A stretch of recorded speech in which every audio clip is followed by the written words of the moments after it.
Eita, fala Botafogo História ontem, hoje para sempre, rapaziada.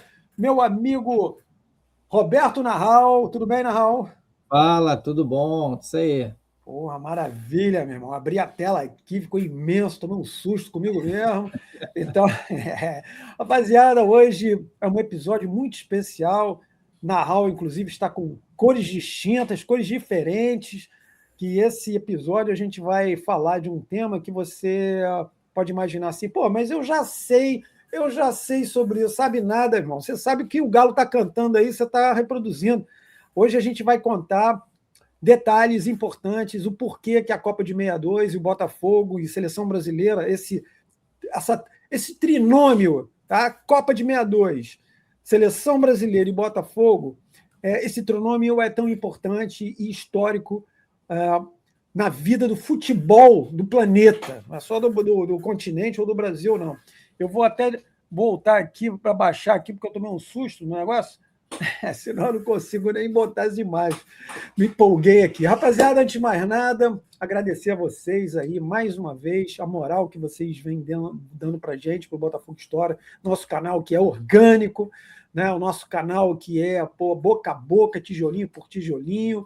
Agradecer demais a todos os inscritos. A gente já passou de 3 mil inscritos, que para a gente é muito legal, já que a gente não paga para ninguém ser inscrito, a gente está lá colocando para que a rapaziada descubra o nosso canal, se identifique, e agradecer demais também aos membros que dão aquela moral para a gente. E se você quer nos ajudar, torne-se membro do canal, pô, a gente tem umas imagens muito legais, muito documento para passar para vocês, e vai ser muito maneiro essa trajetória que a gente está começando a fazer agora. Rapaziada, já aproveita e curte, né? O vídeo está fazendo nada, vai lá e puf, né? Se inscreve se você não está inscrito e, pô, seja membro do canal, pô, são 3 valores bem pequenininhos. Porra, o nível ouro, ele é um pouquinho mais salgado, porque a gente vai fornecer uma série de material aí, caramba, que você não vai encontrar em qualquer lugar. Os outros bem tranquilão para você poder ajudar a gente. Porra, acho que é R$ 7, né, Narral? R$ 7. 799, né? Porra, isso 799. ajuda a gente pra caramba, vocês não têm ideia. Mas, moçada, é o seguinte, o episódio de hoje, eu e Narral temos uma satisfação, uma alegria muito grande da gente poder falar sobre isso.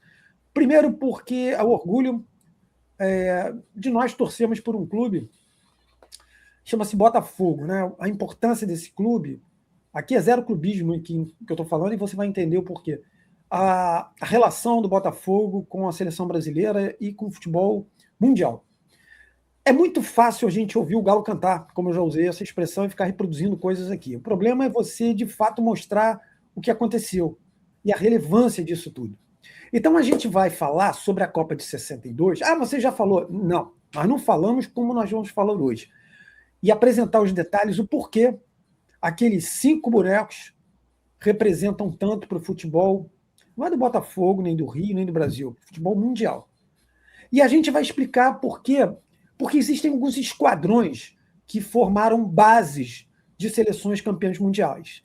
A gente vai mostrar a diferença e o porquê o esquadrão de 62, ou a base de 62, o Botafogo de futebol e regatas em específico, ele é ainda mais relevante que esses grandes clubes que formaram a base de seleções campeãs mundiais.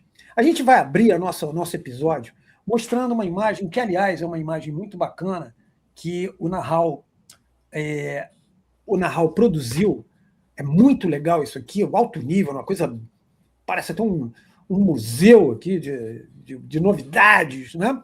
E esse trabalho que o Narral fez, ele vai inclusive falar para a gente o que significa isso aqui, e depois eu vou complementando. Diz aí para a moçada, Narral.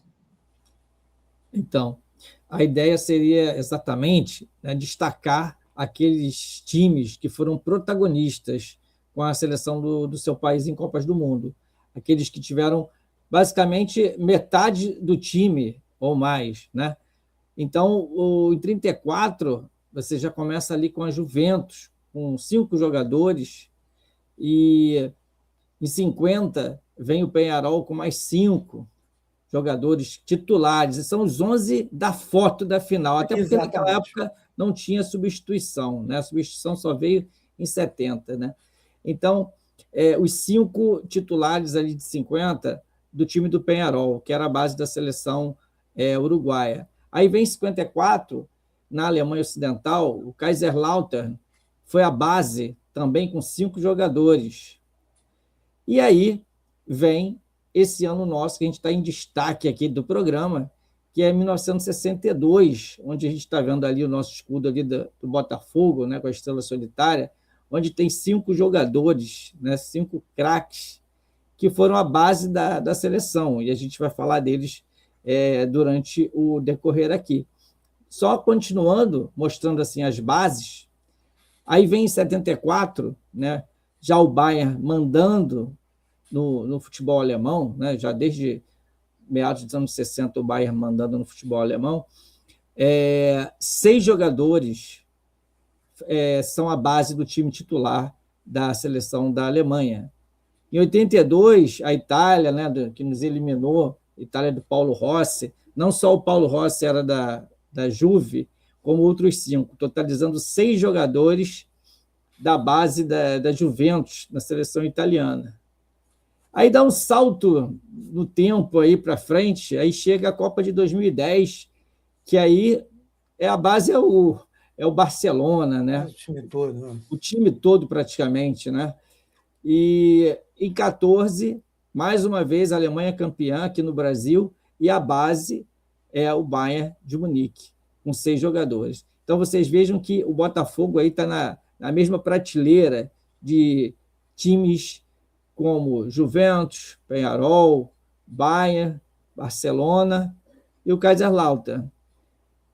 E está na mesma prateleira. Agora, como o Eduardo falou, né, tem algo mais. Né? Nossa, muito mais do que isso. A questão, galera, é o seguinte, como o Nahal citou, ele fala, e agora a gente vai começar a informação, ou melhor, as informações para vocês. Ele citou poucos clubes aí, né? Ele fala da Itália, ele fala da Juve 2 vezes, ele fala da Juventus, a Juventus como base em 34 e 82. Na Alemanha, que a Alemanha aparece 3 vezes aí, né? 3 vezes, pá, que beleza, 2 vezes com o Bayern de Munique e 1 vez com o Kaiserslautern, Uruguai com o Peñarol e o Barcelona, né, representando a Espanha, e o Botafogo representando o Brasil. Aí você pode perguntar qual é a relevância disso? Absolutamente toda. Só para lembrar vocês aqui, e eu não tenho como decorar esse troço, em 34, por exemplo, os jogadores da Juventus, o Giampiero Combi, o Luiz Monte, que aliás era argentino, nasceu na Argentina e tal, e foi defender a seleção italiana, Luigi Bertolini, Giovanni Ferrari e o Raimundo Orsi. Curioso que o Raimundo Orsi depois veio jogar no futebol brasileiro. Ele foi jogar num clube ali que fica ali na esquina, ali perto da Lagoa, ali na Lagoa, né? Ele foi jogar ali, por ali. Já veterano, o bicho veio, coitado, já quase muleta, mas veio jogar no futebol brasileiro. Em 50, o Peñarol, que de triste lembrança do futebol brasileiro, né?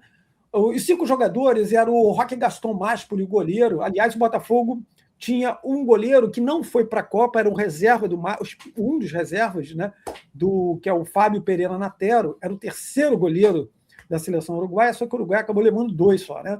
Então, o Roque Maspoli, o Obdúlio Varela, o Alcide Didia, que faz o 2º gol, né, o gol que dá o título à seleção uruguaia, o Oscar Miguel e o Juan Schiaffino.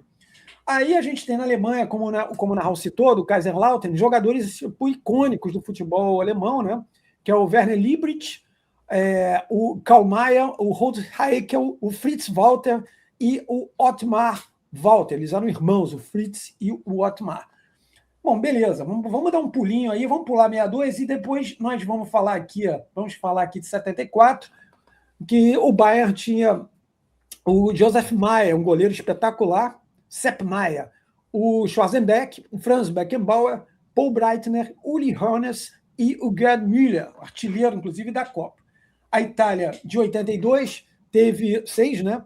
Dino Zoff, Claudio Gentili, Antônio Cabrini, Gaetano Scirea, Marco Tardelli e Paulo Rossi. Só jogador, meu irmão, figurinha carimbada do negócio.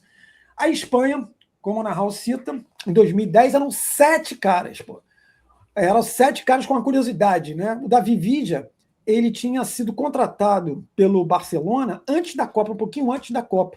Ele era do Valência, mas já era jogador do Barcelona. Então você tinha ali o Gerard Piqué, Carles Puyol, Busquets, o Xavi, o Andrés Iniesta, o Pedro, o Ledesma, o Ledesma e o Davi Villa, como eu já citei. E finalmente, em 2014, o Bayern tinha o Neuer, que ainda é o goleiro da seleção alemã, Philipp Lahm, o Boateng, Schwarzenegger, Toni Kroos e o Thomas Müller. Bom, eu precisei falar dos nomes porque vários desses caras eles são jogadores icônicos. E aí a gente vai voltar aqui ao ano de 1962. Essa imagem que eu estou tirando agora, ela entra para entrar essa imagem que todos vocês devem conhecer, né? É o time campeão mundial de 62.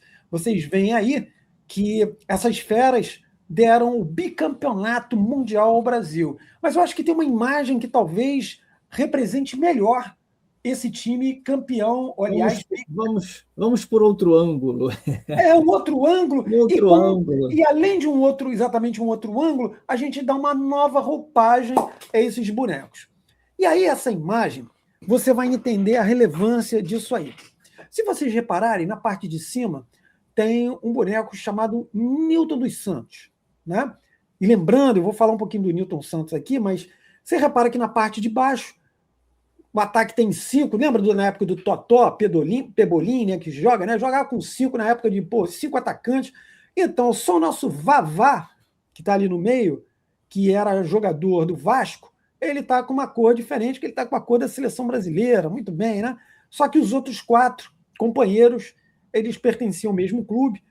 Nós temos ali na ponta direita o Manel, ao lado dele o Valdir, né?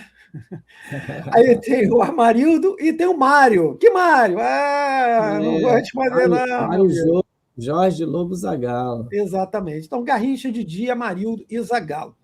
Bom, qual é o tamanho da importância desses caras aí para essa conquista? Eu vou contar para vocês agora. Bom, vamos lembrar, rapaziada, que o Brasil conquistava aí o bicampeonato mundial. Isso significa o quê?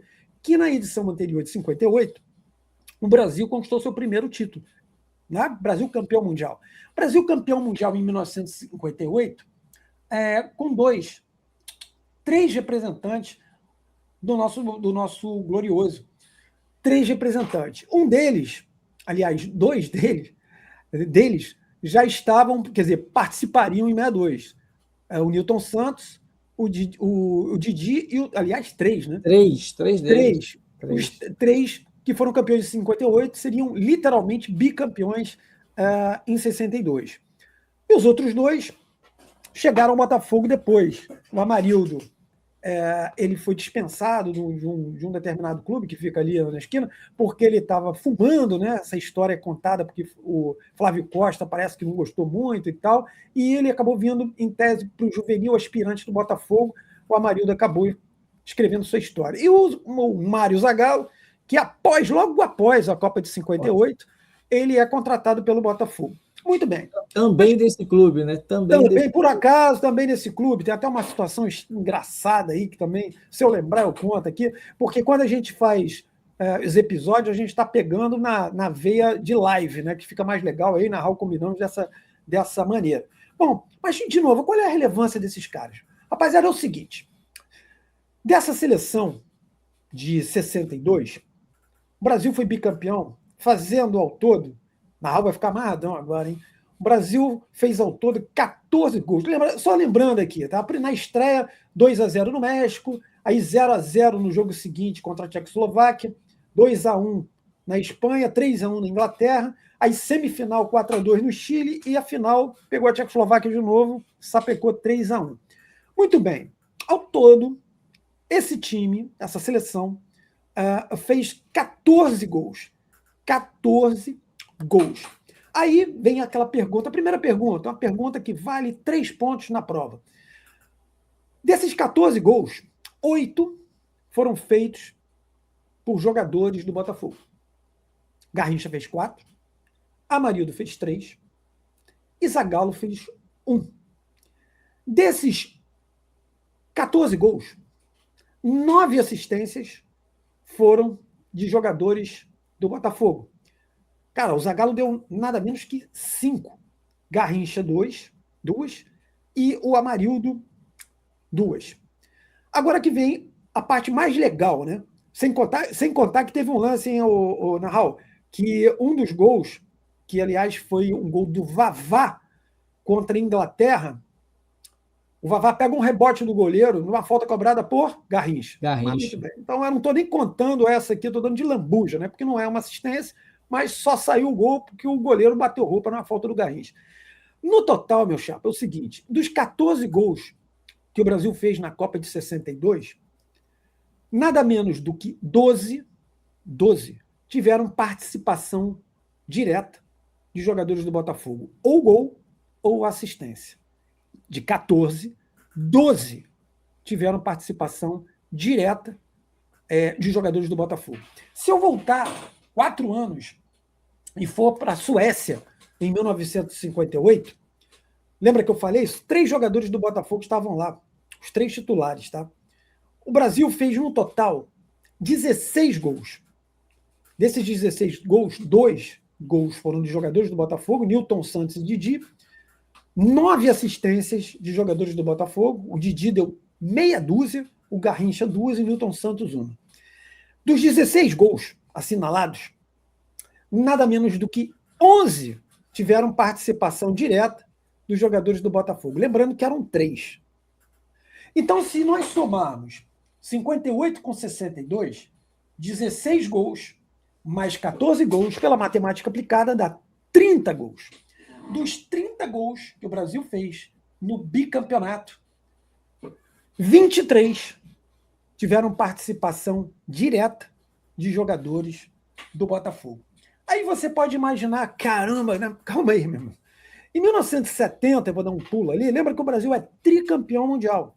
O Brasil é tricampeão mundial, também com 3 jogadores do Botafogo, sendo que um era titular, que foi o nosso Jairzinho Furacão. Os outros 2, Paulo César e o Roberto, eram reservas e acabaram entrando. Mas o legal é o seguinte: o Brasil fez nessa Copa 19 gols.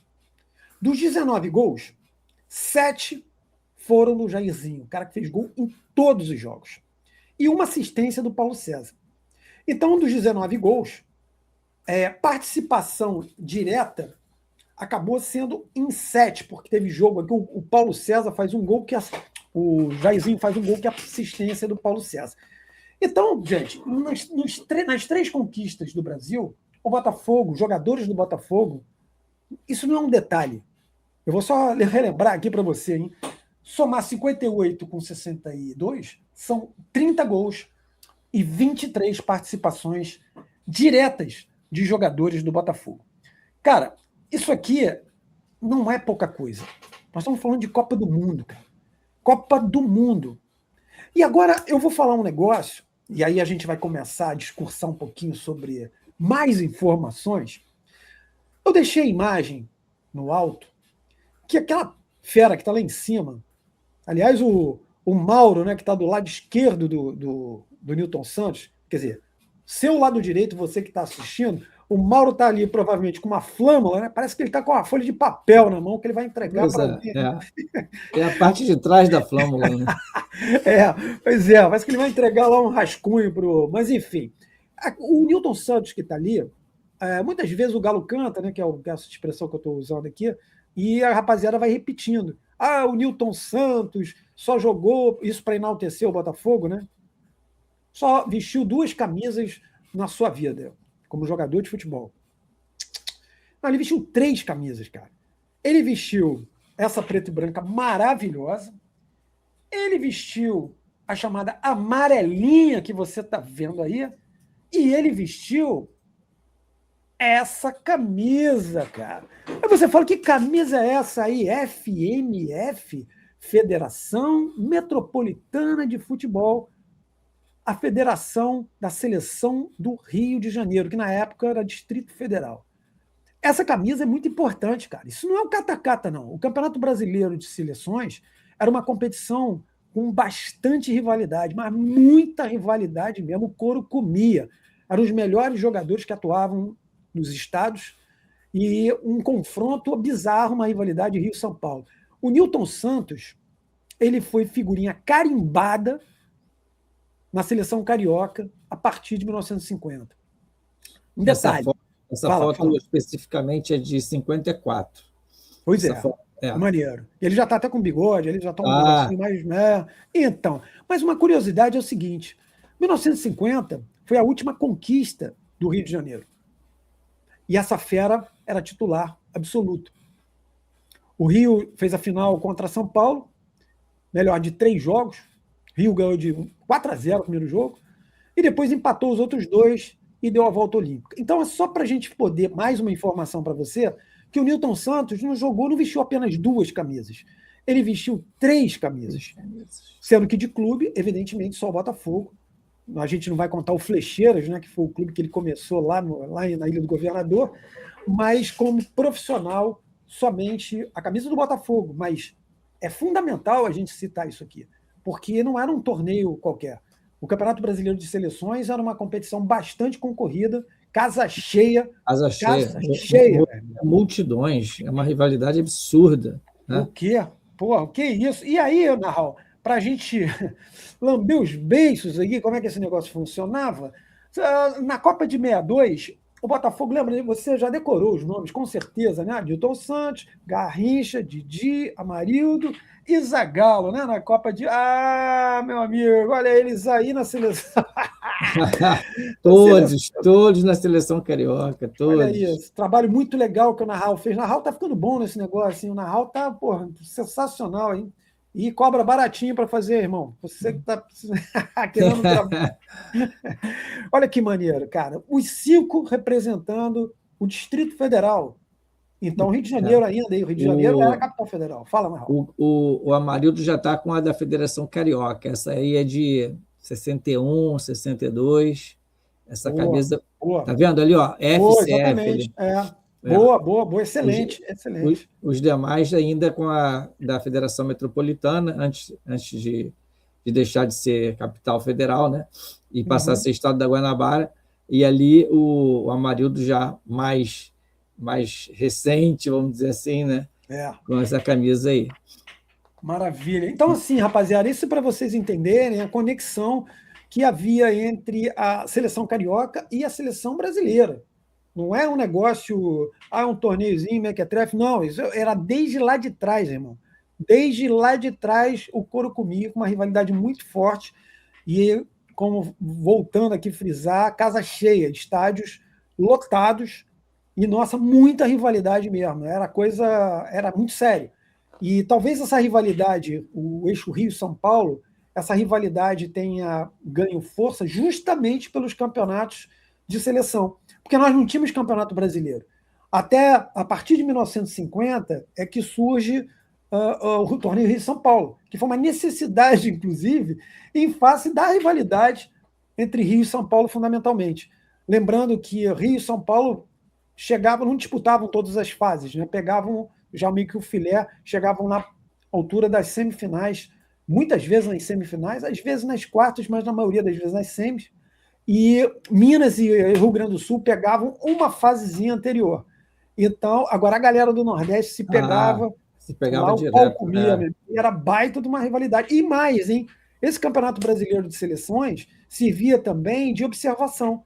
O Quarentinha, que a gente já teve a oportunidade de contar a história aqui, o Quarentinha ele foi observado por dirigentes do Rio de Janeiro nesses campeonatos. Né? Muitas vezes os caras faziam, às vezes não estavam nem disputando o campeonato propriamente, mas a seleção, no caso do Quarentinha, seleção paraense e seleção baiana. O Quarentinha começa, né? Ele era paraense, na seleção paraense, e depois ele vai para o Vitória da Bahia, onde ele joga, inclusive, com o brasileiro de seleções pelo Vitória. Então, era um campeonato importante para você observar. Estou lembrando aqui, puxando pela memória, isso não é H, não, hein, gente? Eu e Narral, a gente procurou fazer isso, a gente conversou bastante. Cara, vamos anotar o mínimo possível para a gente tentar fazer de uma forma bastante informal e na lembrança. Eu lembrei aqui, Narral, o Botafogo traz um goleiro na década de 20, um dos grandes goleiros da história do Botafogo, o Baby, que era um cara que jogava na seleção baiana.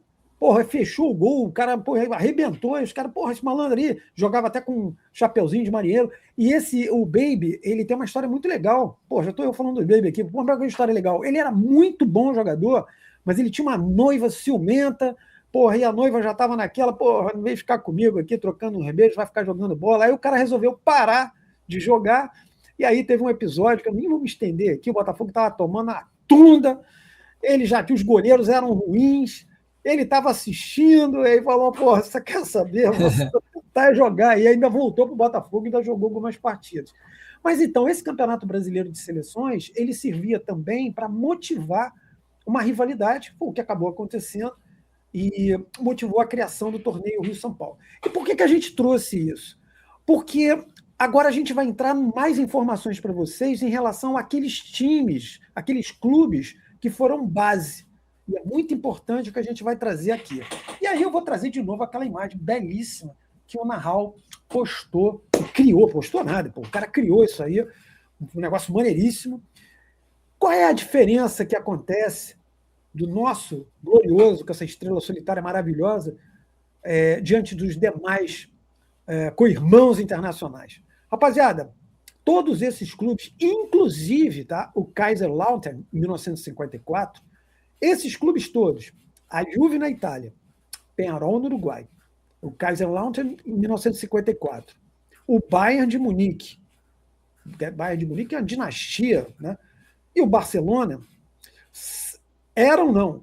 O Kaiserslautern perdeu muito, né, a sua força, principalmente ele tinha uma força legal no pós-guerra, mas depois da criação do Muro de Berlim, Kaiserslautern foi perdendo força, e a hegemonia do Bayern de Munique, porra, passou a ser insuspeita, né? Mas esses clubes, eles mesclavam muita qualidade com popularidade. A Juve sempre foi um clube popular. Aliás, me veio a lembrança aqui, para quem não sabe, as cores preto e branco do Botafogo, essas cores são inspiradas na Juventus. Inspiração, isso aí. Não, os caras viram lá, aí teve um malandro lá que chegou, ele disse que esse clube italiano, preto e branco, então tem toda uma ligação. O Peñarol, Nacional e Peñarol, basicamente, pela história, botavam 70%, 80% dos jogadores na seleção, na Celeste. E eram clubes, e são clubes extremamente populares até hoje. Citei o Kaiserslautern, Bayern de Munique, manda no futebol alemão há muitos anos, há décadas. Décadas. Fala. E pelo que a gente vê, parece que essa hegemonia do Bayern vai ser eterna, né? E aí que vou entrar por quê? Porque existe um aspecto econômico muito forte que amarra todos esses clubes que eu citei. O Bayern, o Barcelona, o Peñarol, inclusive o Peñarol, porque eu não estou falando do Peñarol de agora, tá, mano? Estou falando do Peñarol da década de 30, que o Uruguai era uma das maiores potências do futebol mundial, e para quem não sabe, no continente, o futebol uruguaio foi o primeiro a adotar o profissionalismo. Então lá a grana mandava. Uma parte de jogadores brasileiros, jogadores argentinos, eles meteram o pé e foram jogar no futebol uruguaio. Me lembra aqui, me vindo à cabeça aqui, o Leônidas da Silva, Feitiço, Fausto, Maravilha Negra, né? Os caras, o Silvio Hoffmann, que era do Botafogo, depois foi para o Peñarol, uma porrada de jogador. O nosso Patesco sai do futebol gaúcho, vai jogar no Nacional, né? Em Domingos da Guia. Então esses caras meteram o pé e foram ganhar dinheiro no futebol uruguaio. O Uruguai se profissionaliza primeiro, tanto que nós já contamos aqui, né, Nahal? O Uruguai não participa do Mundial de 34, primeiro em represália, ficou puto porque teve um boicote lá na Copa de 30, alguns países europeus não foram, agora também não vou. Mas só que é a seguinte, a FIFA já tinha determinado, o negócio de futebol profissional na Copa de 34 não vai, e o Uruguai, a Associação Uruguaia, adotava o profissionalismo. Então, o Nacional e o Peñarol eram clubes de uma grande potência financeira. E aí que eu gostaria que você guardasse essa informação. O Kaiserslautern, como eu citei, no futebol no pós-guerra, ele ganha um protagonismo muito grande, são jogadores... Aliás, os irmãos Walter, né, o Otmar e o Fritz, eram top, figurinhas carimbadas no futebol alemão e europeu, era um clube com grande popularidade. Como eu falei, depois da criação do Muro de Berlim, eles foram perdendo a relevância e o Bayern matou no peito e domina aquilo lá já há muito tempo. A Juventus é uma potência, inclusive financeira. A Juventus teve vários momentos de absoluto predomínio no futebol italiano. Grana, muito dinheiro investido, né? Até hoje. A Juve é um clube riquíssimo. O Barcelona nem se fala, né? A espanholização proporcionou Barcelona e Real Madrid literalmente mandarem, né? O Atlético de Madrid, que é um clube muito tradicional, ele fica vários passos atrás no quesito grana, no quesito popularidade. E aonde é que o Botafogo entra nessa história? O Botafogo é o único desses clubes. De novo, hein, você vai falar, o Kaiserslautern, você que acabou de entrar aqui. Não, o Kaiserslautern pós-guerra, um clube bastante popular na Alemanha. Mas o Botafogo é o único clube que não é de massa. Se a gente lembrar que em 58 e 62, e nós já tivemos a oportunidade de falar sobre isso, é justamente o período que o Botafogo... Sabe a historinha do Superman? Né? O super-homem entra na cabine telefônica, ele abre, né? Ele vai se transformar, ele abre e bota a camisa. O Botafogo fez mais ou menos isso. Ele abriu a camisa, meu irmão, e apareceu... Era o Brasil. A partir de 1956, 57.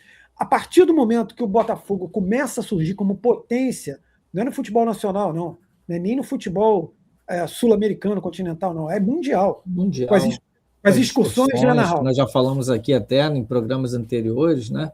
Exato. E aí, ficando 2, 3 meses de excursão, 20, 30 partidas, né? Chamando a atenção, e já com convite para o ano seguinte, já acertado para o ano seguinte. Exato. E aquilo abriu as portas, porque na excursão de 1955, o Botafogo num perrengue danado, inclusive uma crise técnica braba, o Botafogo mal. E aí é feita uma excursão meio que às cegas. O empresário chega, contrata uma porrada de jogos e vamos lá, e ninguém conhecia. Não é que nem, tem internet, sabe o que é? O Brasil não era nada, amigo. Lembrando, a primeira conquista no Mundial foi em 58. Estou falando de 1955. O futebol europeu não sabia, não conhecia de Brasil. Relevância no continente sul-americano, Uruguai e Argentina. Fato. Os caras dominavam. Copa América, o Brasil só tinha vencido, todas as que ele venceu, tinha vencido 3 Copas América até então, as 3 no Rio. Saiu do Brasil, não ganhava. Enquanto que o Uruguai e a Argentina se revezavam, né? E sem contar que o Uruguai já tinha sido campeão mundial, ou a Argentina tinha sido campeã. O Uruguai já tinha sido campeão olímpico. Bicampeão olímpico. A Argentina ganhou Copa América rodo. O Brasil não armava nada. Então, quando chega o Botafogo, um time do Brasil, ninguém conhecia. E o Botafogo passa o carro. Uma excursão, como o Narral falou, quilométrica, porrada de jogo, 3 meses, quase 3 meses de navio, né? Os caras chegavam com uma porrada de tempo no navio, balançando, sacudindo todo lá, ninguém vomitando e tal, aí chegar para jogar por 3 meses, e o Botafogo passa o carro. E ninguém conhecia, fala, que time é esse? Isso em 1955, que já tinha o Garrincha, já tinha o Nilton Santos. Os caras não entenderam nada. Tem um maluco todo empenado ali, todo torto ali na direita, já fazia um escarcel. E aí Narral citou bem. O Botafogo volta com dinheiro no bolso. E, aliás, 2 dos jogadores já ficam na Europa. Exato, né? Vinícius e Dino da Costa, exatamente. Porque o Garrincha dava espaço, o maluco fazia o gol e os caras queriam o Garrincha também, só que o Botafogo conseguiu segurar o Garrincha. E aí, quando o Botafogo volta da excursão de 55, o empresário ficou louco, né, cara? O empresário falou, cara, sucesso de grana e sucesso técnico. Então virou e falou, ano que vem tem mais. E aí que vem o papo legal na história. Porque como não tinha internet e o Brasil continuava obscuro para aquela rapaziada, os caras lembravam do quê? Botafogo. E aí, quando vem 1956, o Botafogo volta à Europa e joga em vários desses mesmos países. Só que aí a imprensa já conhecia alguns caras. Aquele torto maluco de novo, todo empenado. E era o Garrincha já com 1 ano a mais de experiência, passando o carro. Só que o Botafogo com um time mais encorpado. Valdir, o Didi já tinha sido contratado. o Botafogo traz um goleiro gringo, como eu falei, era um dos reservas do Máspoli, né? O Pereira Natero. O Botafogo tem um jogador importante, que era o Rodrigues, ponta esquerda, que foi do Palmeiras, foi Copa do Mundo de 54 ele está também. Então, um time mais encorpado. E a excursão, baita sucesso de novo, técnico e financeiro. Então, ali em 1956, o Botafogo começa a formar um time que, meu irmão, segura uma década e meia, mesmo com as mudanças. O Botafogo passa a ser protagonista. E lembrando que a Copa do Mundo de 58, quando o Botafogo representa esses 3 jogadores, Nilton Santos, Didi e Garrincha, o Botafogo era o atual campeão carioca, que foi o campeão de 57, que nós também já contamos aqui o episódio sobre essa conquista impressionante. E aí o que acontece? O Brasil é campeão mundial. Então, quando o Brasil surge, aqueles 3 bonecos que apareciam ali, Nilton Santos, Garrincha e Didi, já tinham feito o escarcéu do futebol europeu e já eram conhecidos. Já eram conhecidos, exatamente. Os outros jogadores, eles não conheciam, mas os 3 do Botafogo, eles já conheciam. Na Suécia, quando o Botafogo, os caras, todo mundo já conhecia. Não é à toa que o Garrincha deixou um filho na Suécia. Exatamente. Né? Não era bom, meu irmão. O cara chegou lá, já era conhecido, as menininhas, tudo. Então, assim, quando o Botafogo surge para o futebol nacional, sul-americano e mundial, o Brasil surge. Então, o que incomoda uma grande parte da mídia, e eu estou falando por conhecimento de causa, porque eu já falei isso algumas vezes, eu trabalhei 13 anos na chamada grande mídia, o que incomoda é que a relevância do Botafogo é justamente ela surge quando o Brasil passa a ser protagonista. Então, quando o Brasil passa a ser protagonista, o Botafogo é o protagonista. Então, isso acaba ecoando. Porque o Botafogo... Aquela frase, desculpa interromper, tem aquela frase, né? O clube que transformou o Brasil no país do futebol. Não é? Claro. Quer dizer, essa frase já diz tudo, né? Tem a faixa lá. Né? É porque parece que é feita por torcedores do Botafogo, ou por. Não, isso é feito pela história. Isso é fato, cara. Aliás, é uma coisa curiosa quando a gente fala da importância de 62. Aí ninguém fala, 62, o quanto eu fiquei feliz, e o Narral sabe disso, a gente conversou bastante em off sobre isso, da confirmação da convocação do Danilo, porque você está brigando contra um sistema, amigo, um sistema de grana, de dinheiro, de você ter clube rico, que contrata jogador, até cuspir aqui, que contrata jogador. Porra, você vê, na atual seleção brasileira, você tem alguns jogadores ali, cara, na boa, os caras vieram para cá para serem convocados. Porque eles não seriam convocados.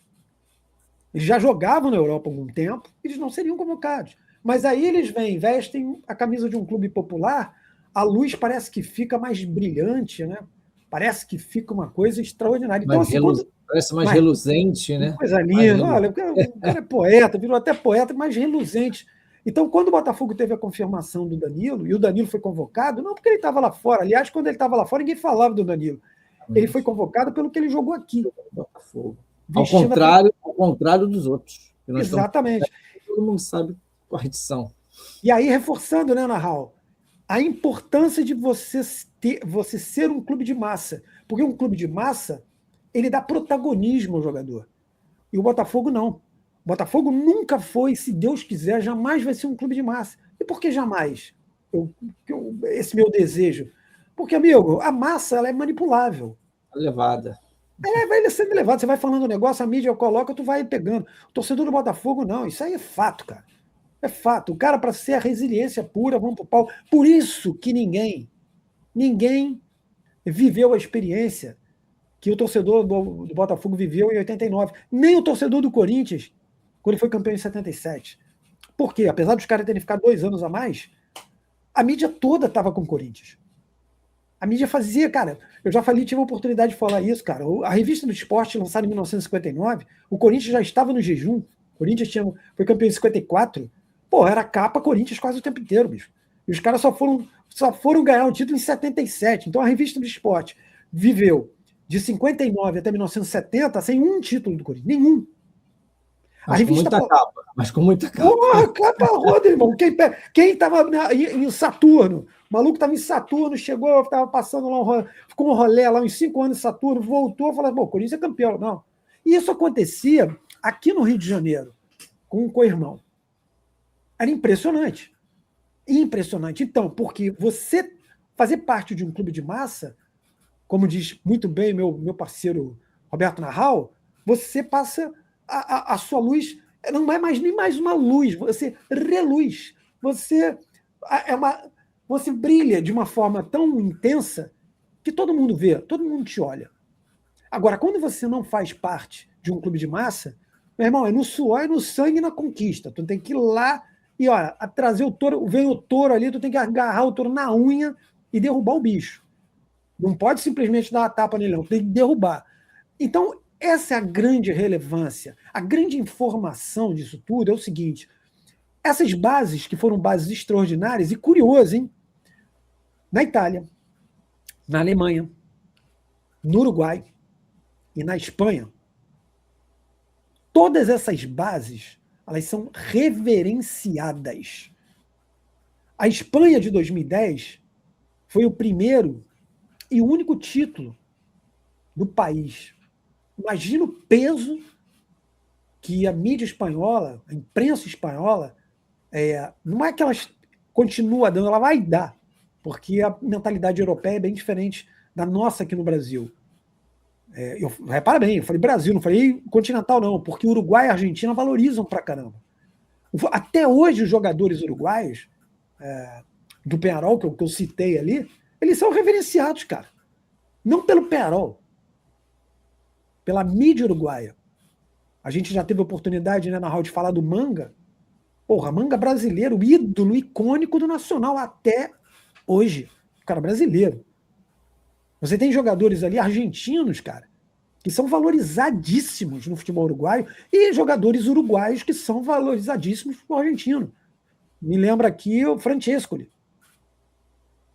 Uruguaio, cracaço de bola, que, porra, meu irmão, arrebentou. O Silas, brasileiro Silas, que jogou no Racing. Os caras, meu irmão, tira o chapéu. Aqui no Brasil é diferente. Aqui no Brasil, para você valorizar, o que pesa é a popularidade. Então, nós fizemos questão de criar esse episódio para mostrar o peso, irmão. O peso que é você ser base de uma seleção espetacular, colocar 5 jogadores. E, cara, o que é muito maneiro, 58 e 62, beleza, o Garrincha começa como reserva, que é uma aberração, né? Mas, enfim, Garrincha e Pelé na reserva. Mas o Brasil só pega o Breu, só pega no embalo mesmo, depois que os dois entram.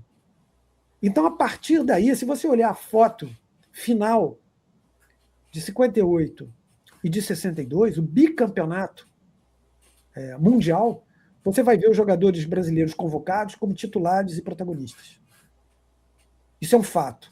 Isso não é uma interpretação, isso não é um viés, isso é uma realidade. Então a gente resolveu fazer esse episódio para que você, torcedor do Botafogo, entenda o peso,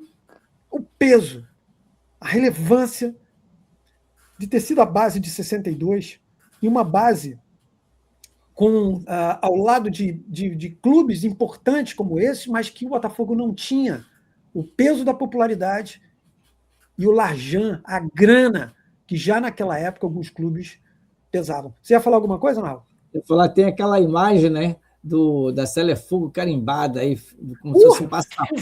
Exato, porra, bem lembrado, meu garoto. Porra, eu já ia esquecendo desse mole, que é uma outra imagem muito maneira que o Narral pregou. Olha aí, os caras estavam indo, é como se eles estivessem indo para o Chile disputar, e essas 5 figurinhas literalmente carimbadas, ó, tem um carimbo ali, álbum oficial, Selefogo. Rapaz, que maneiro que ficou isso, hein?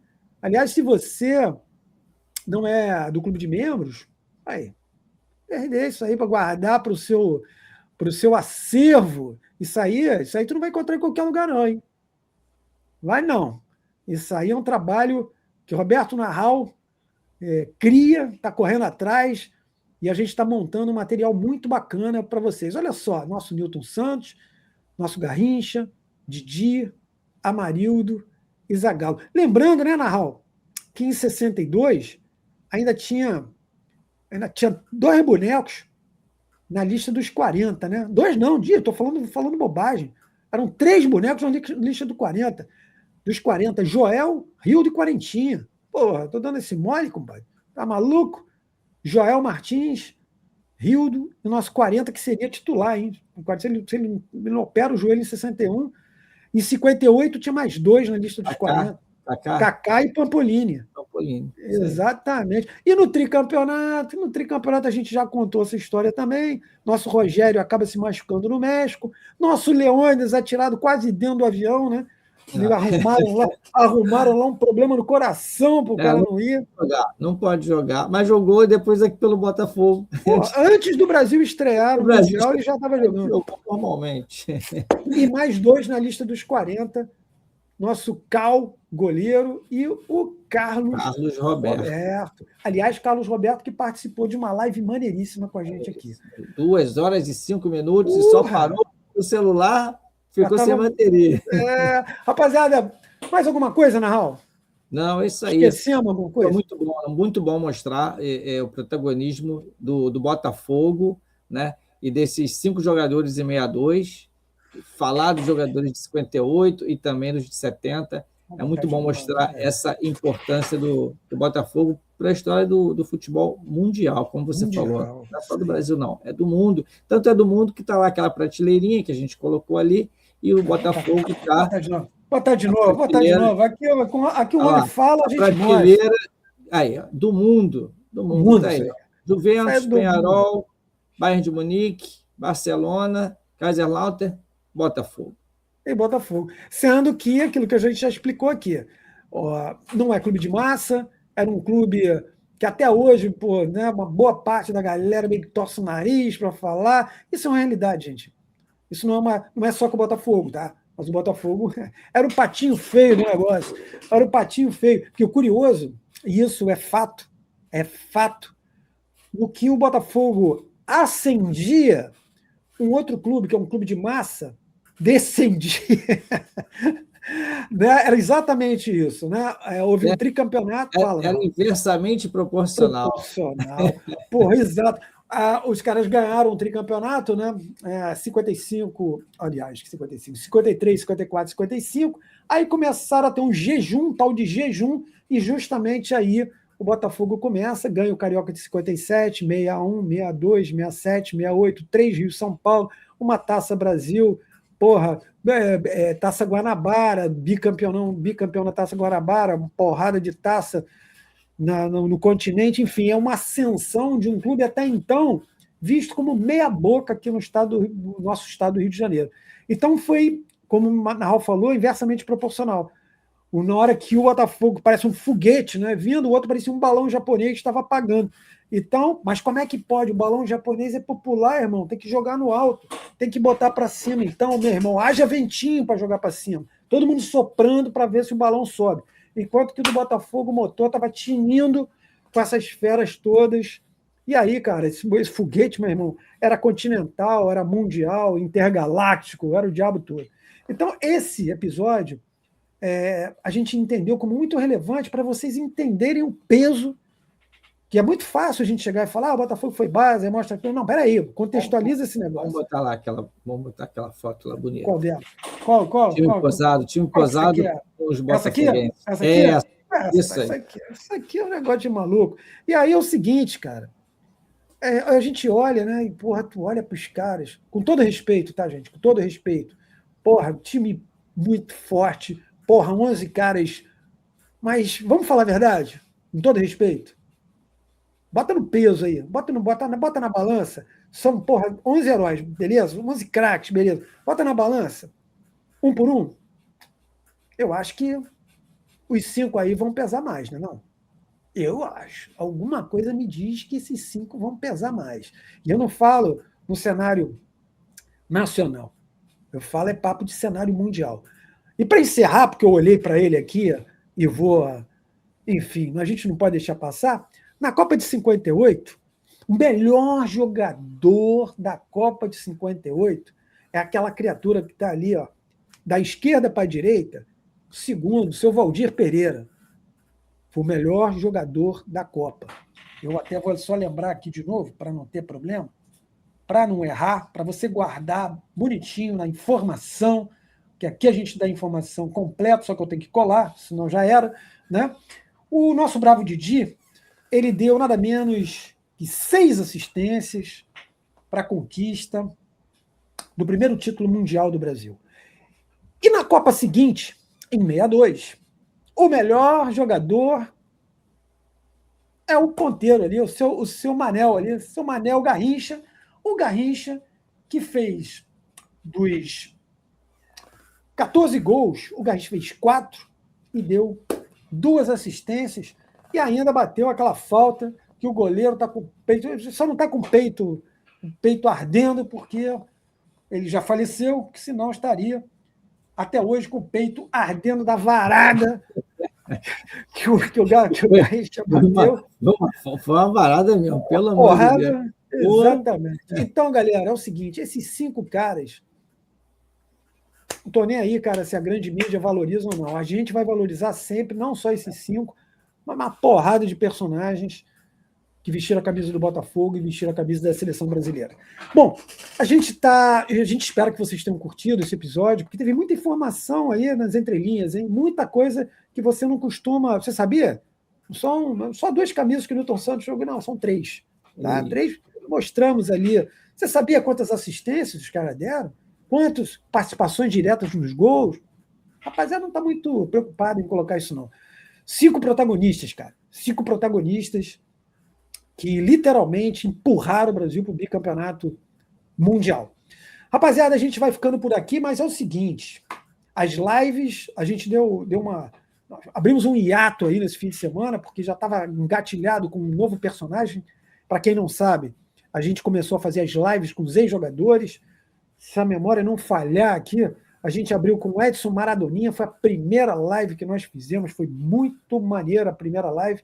A segunda com o André, campeão da Comebol, o zagueiro André, que, porra, meu irmão, aquela final contra o Peñarol. Aliás, não, o Peñarol aí.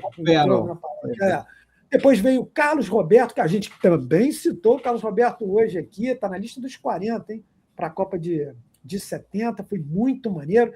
Depois teve o Wagner Pepeta, ou é Pepeto? Hein? Pepeta ou Pepeta, hein? Ele explicou. Vai lá assistir. Meu irmão, que esse aí, meu irmão, para tudo, para as máquinas, porque ele vai explicar o bagulho. E a última live que a gente fez foi com o Marquinhos, lateral, campeão em 89 pelo Botafogo, campeão carioca, quebrando aquele jejum, porra, nossa, que dia maravilhoso, que noite, né? Maravilhosa. Foram 5 lives muito maneiras, vem muito mais por aí. A gente estava com um cara engatilhado, mas ele teve um probleminha familiar, a gente ficou meio que no alto. Então, falar, meu irmão, então vamos dar um descanso aí, negócio de Copa do Mundo. Rapaziada, a gente espera de coração que vocês tenham curtido. Botafogo História ontem, hoje, para sempre, é sempre assim, tá? A gente vai mostrar e vai explicar por quê desses personagens, o porquê dos títulos, porquê dessas histórias. Não simplesmente registrar, botar ali as imagens, não. A gente espera, de fato, de coração, que vocês tenham curtido. E, cara, se você gostou, curte o vídeo, porra, compartilha, fala para aquele seu amigo lá que mora lá não sei onde, lá que o cara não conhece, manda para ele, fala, tem uma porrada de episódios já sobre jogadores, sobre jogos, sobre conquistas, sobre fatos, tem muita coisa legal, as lives. Se você quiser dar uma moral, inscreva-se, cara, vamos formar esse time aí, porra, da mesma forma que nós temos um time, que time maravilhoso, é o time do Botafogo História. Coloca o link do canal, dos vídeos, nos seus grupos de WhatsApp de botafoguenses, né? Espalha isso aí. Isso aí, cara. Essa é a melhor divulgação pra gente. É como o Botafogo, cara. É como o Botafogo. A divulgação do Botafogo foi no campo. Foi conquistando vitórias, foi impressionando geral. Não foi no gogó, meu irmão. Não foi a mídia colocando. Não tem negócio de mídia, não, cara. Os caras iam lá, arrepiavam. Saca, jogou boliche? Você joga a bolinha, tem os pinos. Botafogo ia lá, a bolinha aí era strike, meu irmão. Subia tudo que era que era pino voando, então os caras falaram, opa, quem são esses malucos aí, camisa preta e branca bonita, tem agora uma estrela linda, que clube é esse? É assim, a história do Botafogo foi escrita assim, continua sendo escrita assim. Meu irmão, é no suor, é no sangue, é na lágrima, não tem negócio de oba-oba, não tem holofote, não tem reluzente, como disse como disse o Narral. Então é isso aí, galera. Seja membro do canal, ajuda a gente, porra. Vamos empurrar essa bagaça. Essa bagaça é o nosso canal, não é o Botafogo, não. Hein? Empurrar essa bagaça para a gente chegar a mais pessoas. Porra, a gente espera de coração que vocês tenham gostado. É a Botafogo, história ontem, hoje, para sempre. Até o próximo episódio, a próxima live. Hein? Na live tem negócio de superchat, você faz pergunta, ajuda a gente, o entrevistado conversa com você e a gente faz juntos essa trajetória. Rapaziada, Narral, vamos nessa? Vamos nessa, vamos nessa. Essa camisa bonita, hein? Uma camisa bonita, mas eu acho que aquela preta e branca ali, eu tô com essa branquinha aqui que tá manquinha, essa é bonita também. Vamos nessa. Rapaziada, fiquem com Deus aí, Botafogo, história ontem, hoje, para sempre. Até a próxima, galera. Vamos nessa.